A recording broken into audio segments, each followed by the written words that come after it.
Assalamualaikum warahmatullahi wabarakatuh.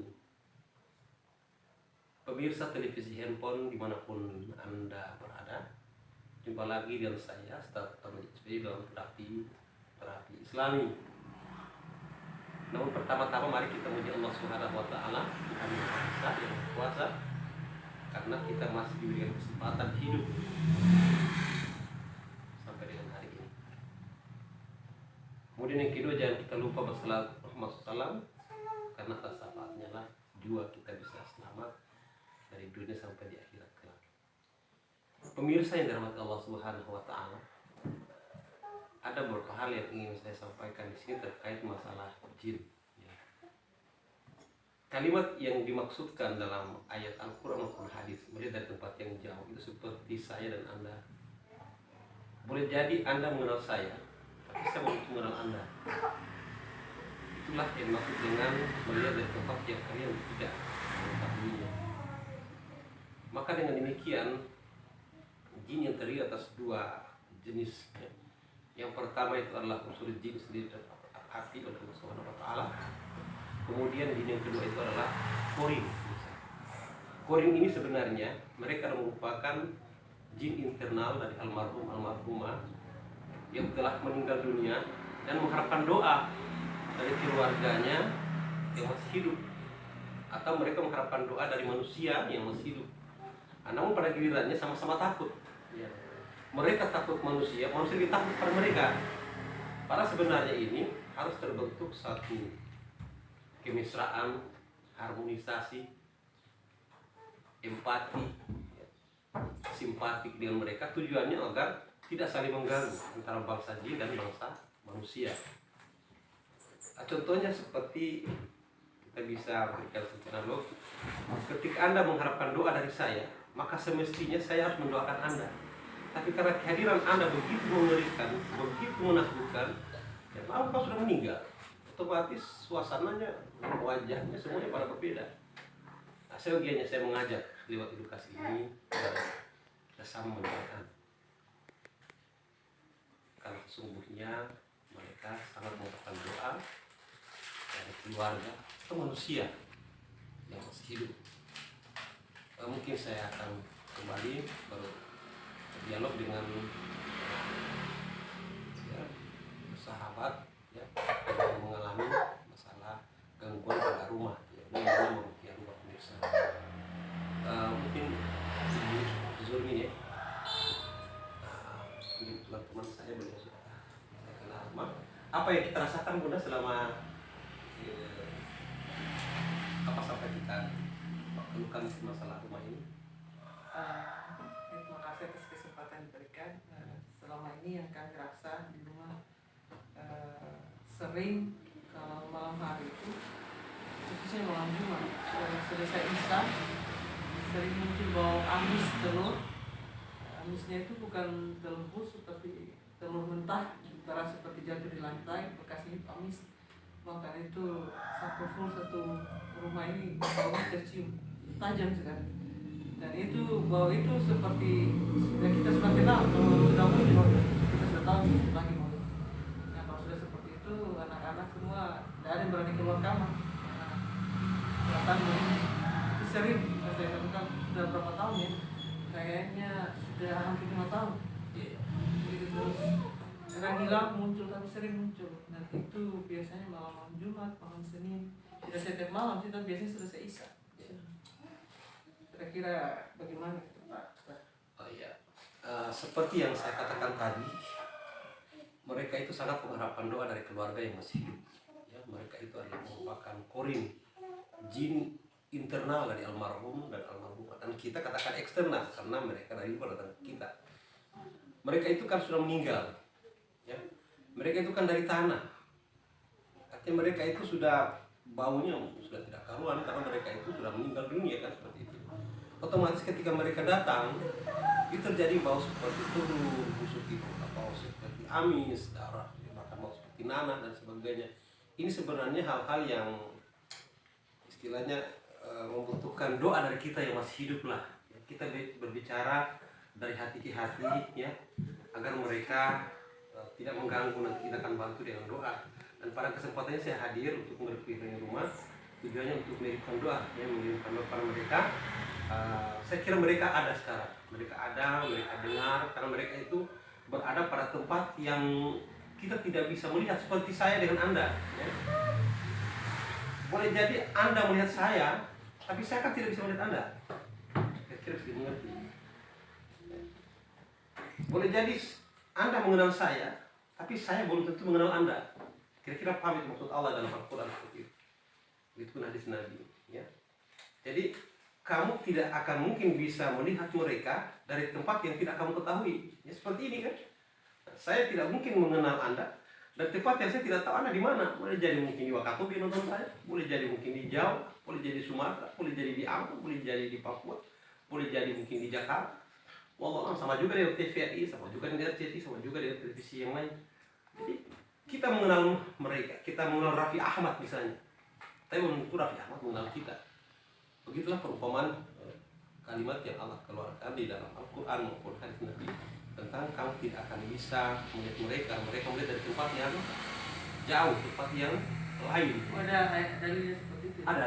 Memang jin itu tidak bisa lihat manusia. Pemirsa, jin itu tidak akan pernah bisa lihat manusia.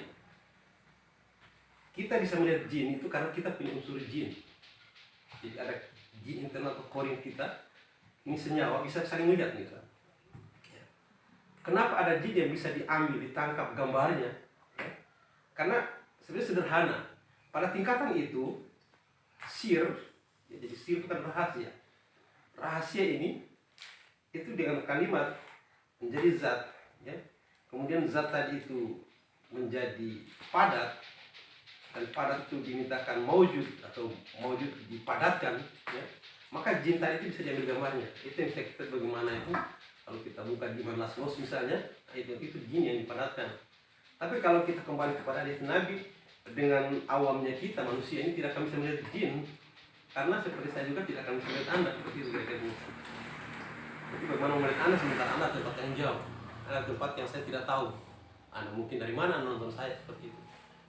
Jadi Anda mengenal saya, ya, jin mengenal saya, tapi saya belum tentu mengenal jin.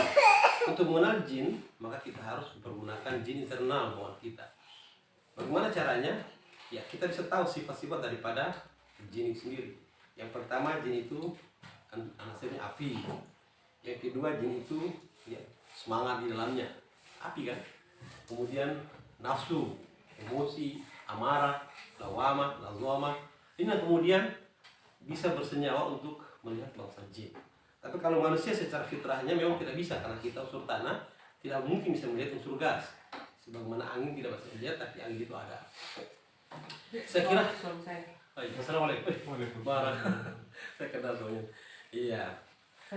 Iya, siap. Mungkin Pak boleh saya tanya Pak, apa yang kita rasakan selama ada yang janggal di sini? Enggak, ini mana? Bagaimana supaya jelas.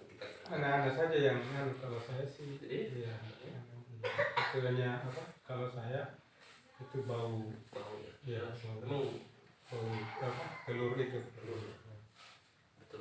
Memang mereka itu dari alam yang bau, dimensi yang memang bau. Terus mereka datang di alam kita, pasti ada bau yang tidak sedap. Nah begitulah.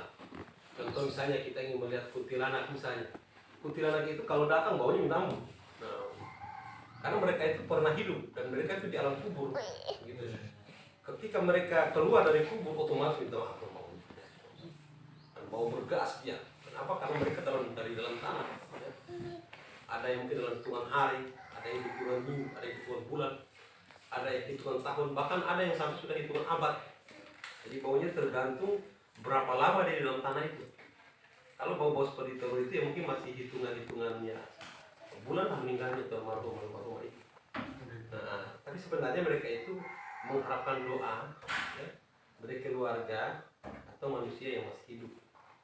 Sehingga dengan demikian pada kesempatan ini saya sampaikan bahwa marilah, ya, apabila mencium bau seperti itu atau melihat sesuatu penampakan yang aneh, jangan kita takut, resiati. Jangan kita takut, tapi kita katakan kepada mereka agar tinggalkan tempat ini, lokasi ini, rumah kami ini, nanti kami akan bantu dengan doa. Dan pada kesempatan ini saya akan bantu dengan doa. Apa doanya? Yang pertama kita azan. Kita azan. Sebenarnya azan pada 4 sudut rumah, namanya ruqyah rumah. Ya. Tapi Allah sudah berikan, ada surat Al-Fatihah, ada surat Al-Ikhlas, ada surat Al-Falaq, dan ada surat An-Nas. Nah, maka dengan demikian azan pada arah kiblat, kemudian suratul Fatihah pada arah kanannya, kemudian surat Al-Ikhlas pada arah kanannya lagi, kemudian Al-Falaq pada arah kanannya lagi, kemudian surat An-Nas mungkin pada wilayah tengah lokasi rumah tadi.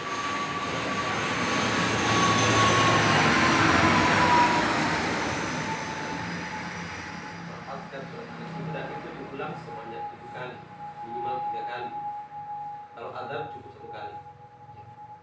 Karena sebenarnya kalau kita misalnya monoton adzan juga, nah nanti paling tidak akan membelakangi kiblat.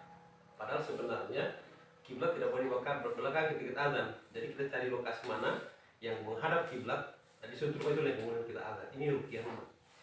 Kalau ruqyah manusia, kita adzan pada telinga sebelah kanannya. Ini ruqyah manusia. Jadi mirip. Kalau ruqyah manusia telinga kanan, kita tetap menghadap ke arah kiblat. Klien kita diarahkan ke arah kiblat. Ketika kita mengukur rumah, maka yang pertama itu kita harus cari di mana sudut rumah yang mengarah ke arah kiblat, kita azan. Kemudian sebelahnya kita Al-Fatihah, sebelahnya kita Ikhlas, Al-Falaq, An-Nas. Ini penting sekali pemirsa, karena kalau kita tidak pahami ini, maka dia akan datang terus ini. Dia akan datang terus sampai dia merasa bahwa kita tidak mengenal dia. Jadi saya yang sudah bertahun-tahun di rumah, ya, sudah paham tentang masalah mereka ini dan banyak kejadian seperti ini.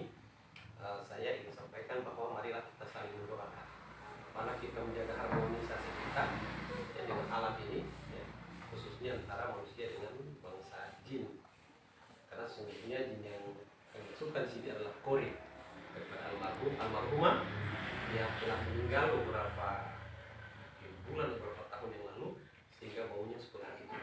Mudah-mudahan dengan edukasi ini, partisi yang kedua nanti kita ada contoh-contoh yang bisa dijadikan sebagai metode, yaitu mengatasi hal seperti terjadi di rumah Anda, ya. Sehingga demikian acara ini bermanfaat untuk Anda dan untuk semua.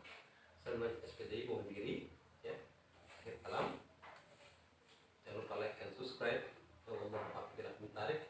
Wabillahi taufiq wal hidayah.